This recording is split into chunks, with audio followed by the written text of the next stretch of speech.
Mahatma Gandhi. While some of you might be crying, "Oh, staying without sex is very difficult. How do I do it?" Well, Gandhi proved it is. He's one of the most famous leaders who helped create India. India see him as a very spiritual, great guy. But Gandhi faced lots of shocking accusations. He was believed to have been sexually involved with his grandnieces. It said he used them as a walking stick in the morning and slept with them naked at night. In the words of a very wise man, "Ew, brother, ew." Gandhi said these acts were part of an experiment in celibacy to reach a higher spirituality. After being accused of immorality, Gandhi wrote a letter saying, "Sleeping with these grandniece was my moral duty." He insisted that these controversial acts were important for him to understand his strengths and weaknesses. So basically, the world said, "Yo, Gandhi, this is weird." And Gandhi was like, No, I'm not this because I like being naked with little children. No, this is my moral duty. It's my moral duty. Oh, you thought like, no, it's my moral duty, my strength and weakness.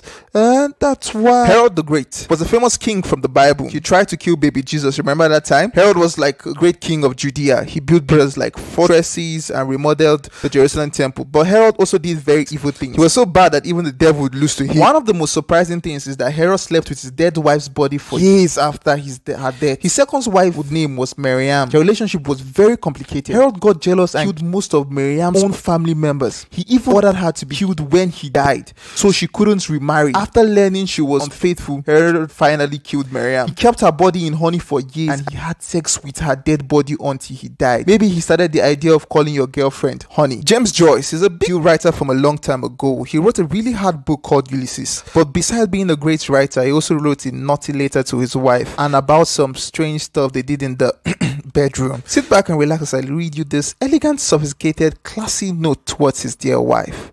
"I felt your fat, sweaty buttocks." Okay, I wasn't expecting that. Yeah.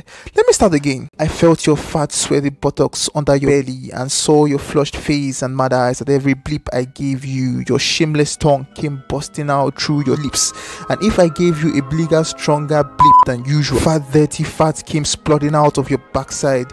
You had an ass full of fat that night, darling, and I bleeped them out of your big fat fellows. Long windy ones came quick little merry cracks and a lot of tiny little naughty fatties ending in a long gush from your hole. It is wonderful to bleep a fatting woman."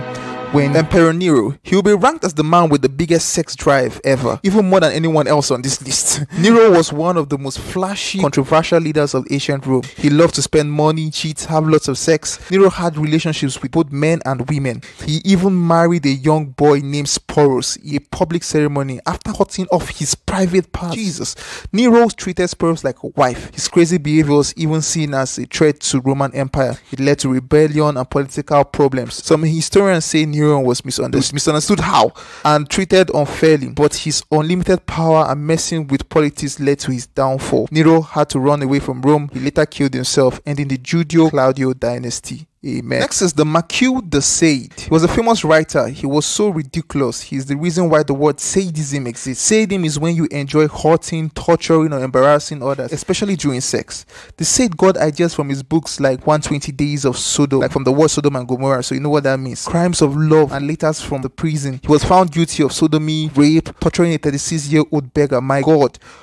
Woman named Groskella, locking up 6 kids in his castle and poisoning 5 prostitutes with Spanish fly. Even with all these bad things he did, they said avoided death penalty. How? But he spent 32 years in prison and in insane asylums. His family kept him locked up to avoid shame. When he came back, the most of his work was taken, destroyed, and banned under Napoleon. Next is Caligula, also a notorious Roman emperor. He was known for his twisted and perverted sexual behavior. His appetite for sex was so strong, he turned his private part into a sex toy for women. Caligula had incestuous relationships with his sisters. He first married women to have orgies with him. He even claimed to have sex with his own horse, which he made a consul. Caligula's desires were not only bizarre but were also cruel. He enjoyed humiliating and torturing his victims during sex. His obsession with power came out in his weird behavior. He used it to control others. Caligula used sex to show he was in charge and control others. Even though his behavior was shocking and gross, his time as emperor was still important. It only lasted 4 years though. His mean rule and crazy behavior behavior made his guard kill him. But people are still fascinated and disgusted by him today. It shows how dark and twisted human desires can be. Hans Christian Andersen, a Danish writer famous for The Ugly Duckling. He was thought to have never had sex and was afraid it would affect his writing talent. Even though he visited a brothel 4 times later in his life, he only talked to naked women and then left feeling guilty. In his diaries, he admitted to having all these strong feelings and struggles with his desires. He wrote about his inner conflicts and how he fought against the urges. Andersen often wrote about his experiences with prostitutes and masturbation until he passed away in 1875. Andersen chose to remain celibate. Jean-Jacques Rousseau. Imagine walking down a dark alley at night and seeing a guy with his butt sticking up, hoping to get spanked. That was Rousseau. He was born on the 20th, 1712 in Geneva to a watchmaker named Isaac Rousseau and a woman named Suzanne, who died of fever days after he was born. It was like a curse on his mother.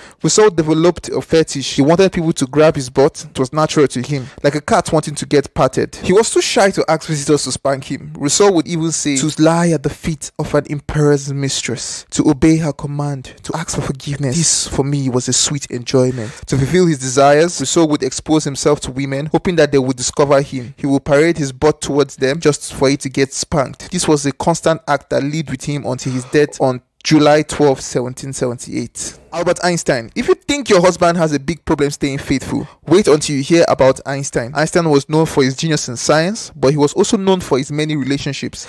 Einstein had a very active sex life. Even in his later years, he had relationships with many women, including his wives and mistresses. Einstein's affairs caused problems in his marriages and personal life, but he continued to pursue his desires. Even as he got older, Einstein's active sex life is a surprising part of his story, showing that he was more than just a brilliant scientist. His relationships add an interesting human element to his famous life. Einstein was a bigger problem for his wives than you might think. But Einstein had a different story when it came to marriage. You see, he was like this playful guy in the game of love, being creative and ending up with more than 10 different women. When Einstein married his first wife, he told her that, see, I can't be faithful. But despite saying this, he cheated on both of his wives with at least 10 different women. Here's the interesting part. When he married his first cousin, Elsa, his first cousin on his mom's side, he defended his actions after being with her younger sister, saying, see, you can't blame me. We were young and she was willing. He also wrote about not believing in faithful to one person, saying most men and some women aren't naturally monogamous. Despite all this, we will always remember Einstein for his amazing work in science. Einstein is remembered for the important ideas about atoms and electromagnetic waves. King Charles II of Spain, also known as Hechizado or the Bewitched, he had many physical and mental health problems, blamed on his parents' close relationship, that's inbred. Despite his poor health and inability to have children, Charles married twice and had relationships with many women. One scandal was his pursuit of his own niece, Maria Anne of Newburgh. Charles was infatuated with her and openly chased her, even though she was already married to his nephew. Ew. This caused a huge scandal. Even though marriages between close relatives were common, Charles also had affairs with other women, including the dwarf. This was controversial as dwarfs were seen as amusing and not romantic partners. Despite his many relationships, Charles had no heir. His reign was marked with instability and decline. He died at 38 years of age with no legitimate children to succeed him. The strange scandals of Charles' personal life made him fascinating in history.